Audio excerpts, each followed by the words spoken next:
Boa tarde, minha gente. Pois então, o que temos para hoje? O que temos para hoje é nada mais, nada menos que uma meditação em qual é o objetivo de estarmos nesta terra. Um dos principais objetivos para estarmos nesta terra é exatamente o fato de que nós precisamos estar nos trabalhando a fim de podermos entender o que vem pela liberdade espiritual que vamos encarar quando, enfim, nós passarmos desta para a nossa outra casa.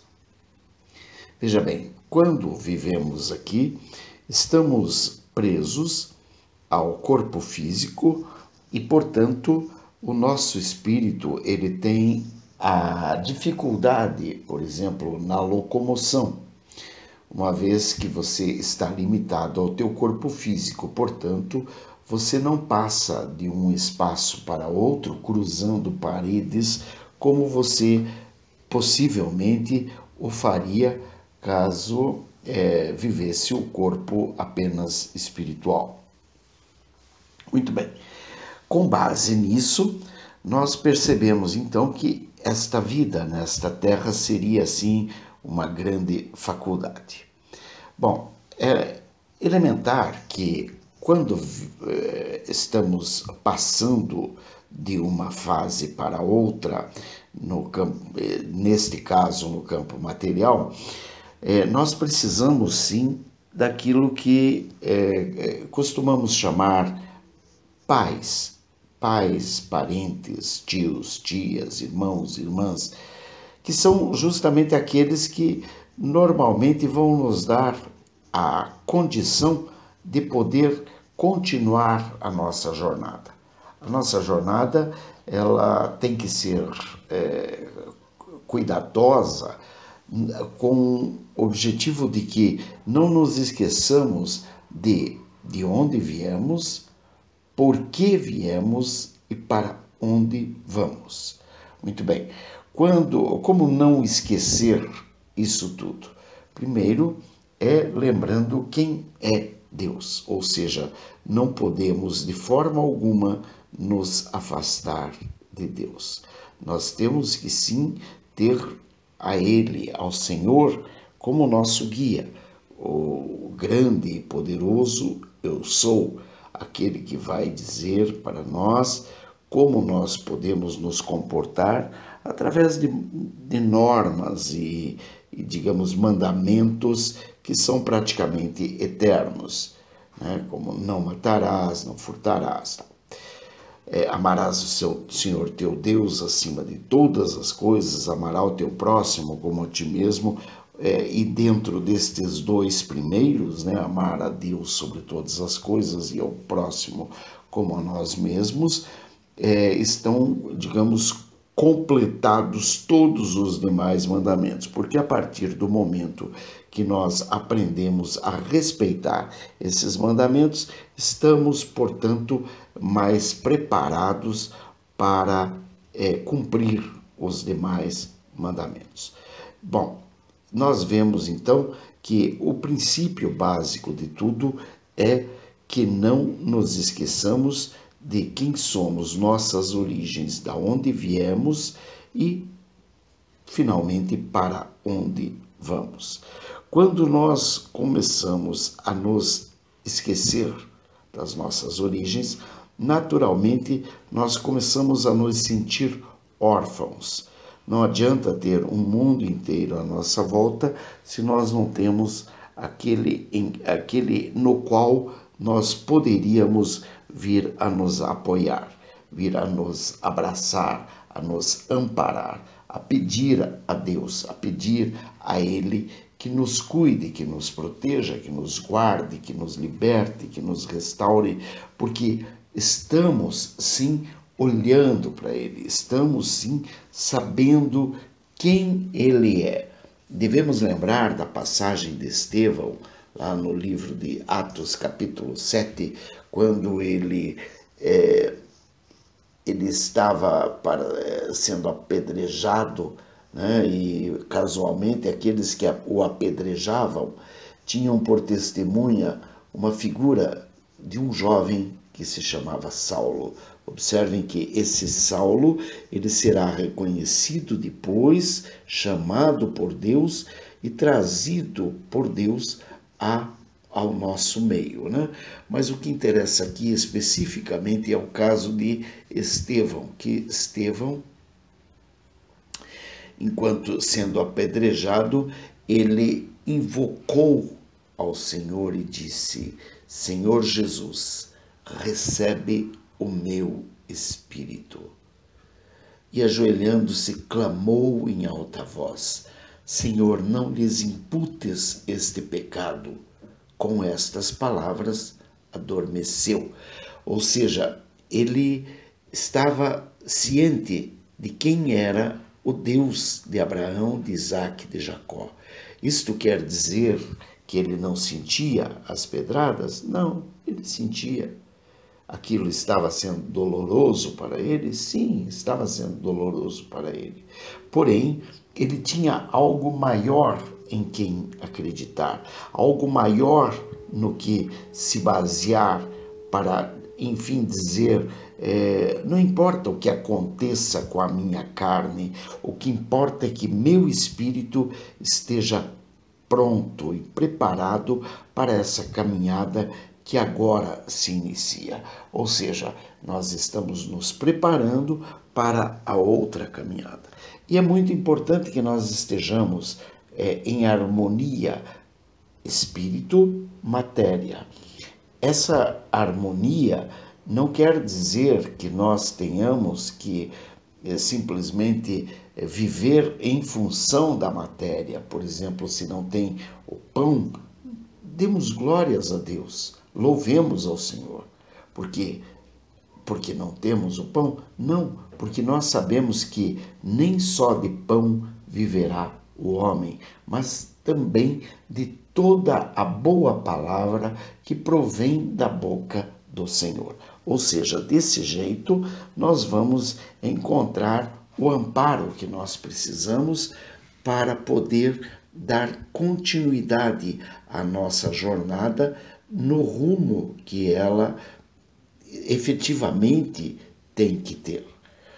Ou seja, nós não viemos aqui para preservar a carne. Nós viemos aqui sim, enquanto estamos em carne, temos que tomar cuidado com ela, temos que nos banhar, temos que nos cuidar, temos que estar em harmonia com as pessoas em nossa volta, temos que estar em harmonia com o nosso corpo, se andamos demais, temos que descansar, se estamos com fome, temos que comer, se estamos com frio, temos que nos vestir, nos cuidar para que esse frio não se transforme numa doença, enfim. Mas, de qualquer forma, nós temos que aprender que a carne em si, ela é apenas o invólucro que vai nos levar para a Terra Santa. Ou seja, nós vamos caminhar para dentro de nós cada vez mais, e nessa caminhada nós vamos estar olhando cada vez mais para o Deus eterno e todo-poderoso, aquele que nem mesmo Moisés quis encarar quando este lhe disse que eu sou o Deus de teus pais, o Deus de Abraão, de Isaque e de Jacó.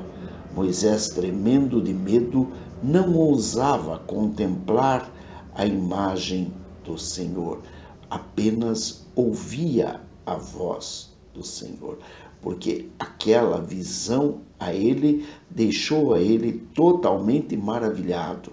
Mas disse-lhe mais o Senhor: tira a sandália dos pés, porque o lugar em que estás é terra santa.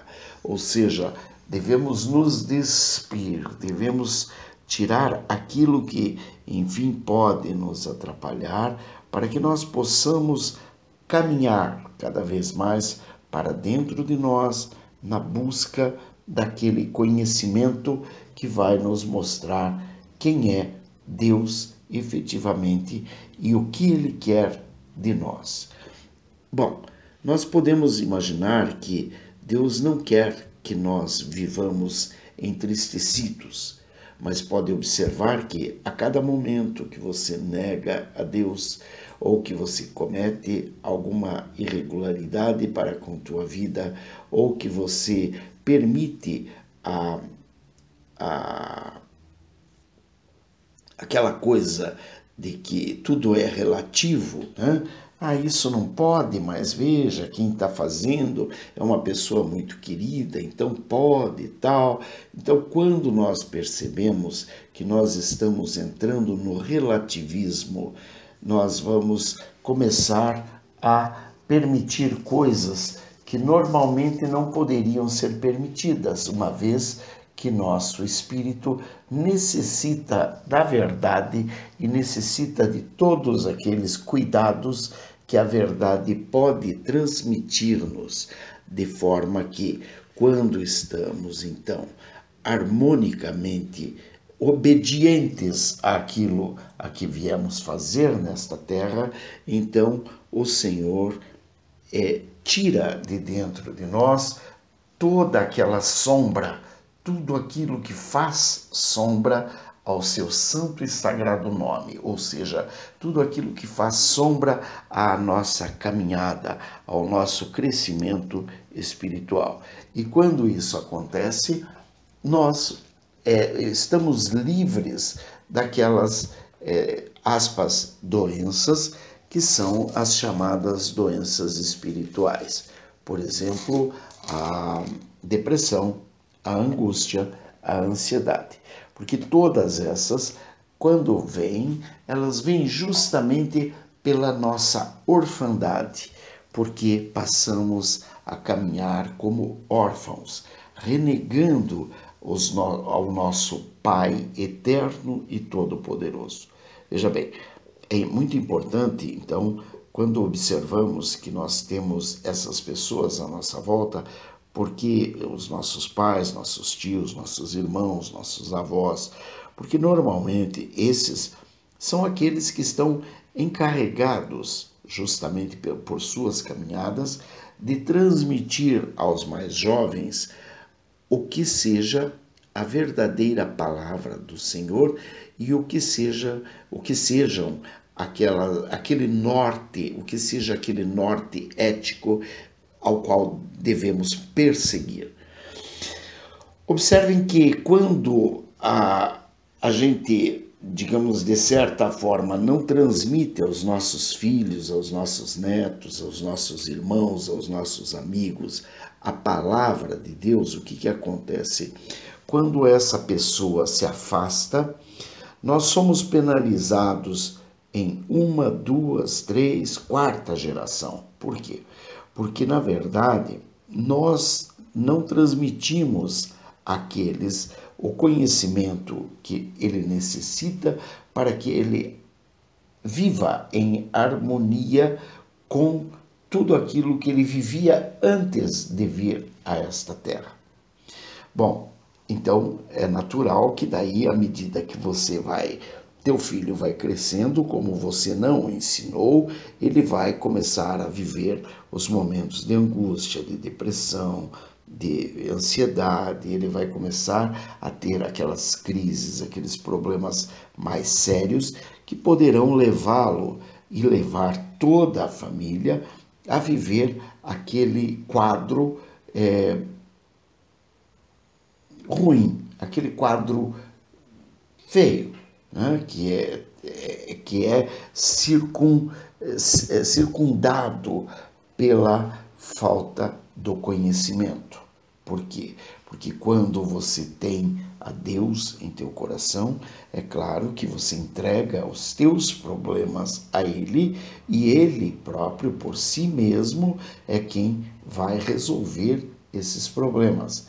Ele não vai permitir de forma alguma que você caminhe em terras estranhas sem que você possa ter uma boa mão, uma mão firme que o conduza por esses caminhos, os quais você ainda não caminhou.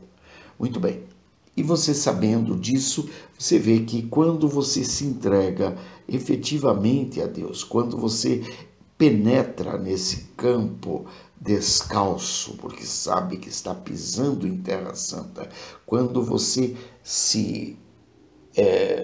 quando você se lança para dentro de você mesmo, quando você começa a fazer o teu exercício intelectual de reconhecimento de você mesmo, quando você começa a entender tudo aquilo que o teu passado te traz como memória viva da tua vida, a fim de que aquela memória possa pavimentar o futuro que te pertence e que só pertence a ti, porque só você transitou nessa via. Não tem condições de alguém ter transitado na mesma rua, na mesma calçada, com os mesmos sapatos, porque dois corpos não ocupam o mesmo espaço. Eu posso ter transitado nesta via à direita, você um pouco mais à esquerda, um terceiro mais à esquerda e assim por diante. Nós podemos ter andado na mesma estrada. Eu posso ter levado, inclusive, alguém no meu colo, não tem problema nenhum. Ainda assim, aquele que foi no meu colo não transitou a mesma estrada que eu. Ainda que você calce as sandálias que eu utilizei para transitar naquela estrada, ainda assim você não terá transitado a mesma estrada. As sandálias que eu utilizei na ocasião estavam com um solado diferente do que estão agora. Aquela estrada que eu transitei naquela ocasião tinha algumas pedras que talvez até inadvertidamente eu as tenha chutado para longe ou pego elas com as mãos e lançado como uma espécie de brincadeira que a gente faz quando transita numa estrada de fazenda, que a gente pega umas pedrinhas e começa a jogar de um lado para o outro. Quer dizer, aquilo que eu tirei do meu caminho de uma forma ou de outra, com carinho ou mesmo com agressividade, aquilo transformou aquela estrada. Portanto, aquela estrada só pode mesmo ter sido transitada por mim. Muito bem, o objetivo disso tudo é que vejamos que o nosso cérebro, o nosso coração, ou seja, o nosso arcabouço, onde são gravadas todas as informações da nossa vida, aquilo tudo que norteia a nossa vida, é que tem que ser, digamos, agora, neste momento, transitado com os pés descalços, porque entramos em Terra Santa. Eu diria que ao entrarmos nesse ambiente, nós, os terapeutas especialmente, temos que entrar não somente com os pés descalços, mas temos que entrar também, espiritualmente nus, ou seja, totalmente revelados pela palavra, de forma que nós possamos ser vistos pelo nosso irmão como o verdadeiro portador da verdade. Portanto, isto reafirma aquilo que eu costumo dizer: sem a verdade não há terapia. Sem o conhecimento da verdade, o terapeuta não existe. Ele não tem condições de fazer qualquer incursão nesse ambiente que para o outro é sagrado. Esse ambiente onde eu, ao adentrar, eu tenho que me despir das minhas máscaras, das minhas glórias,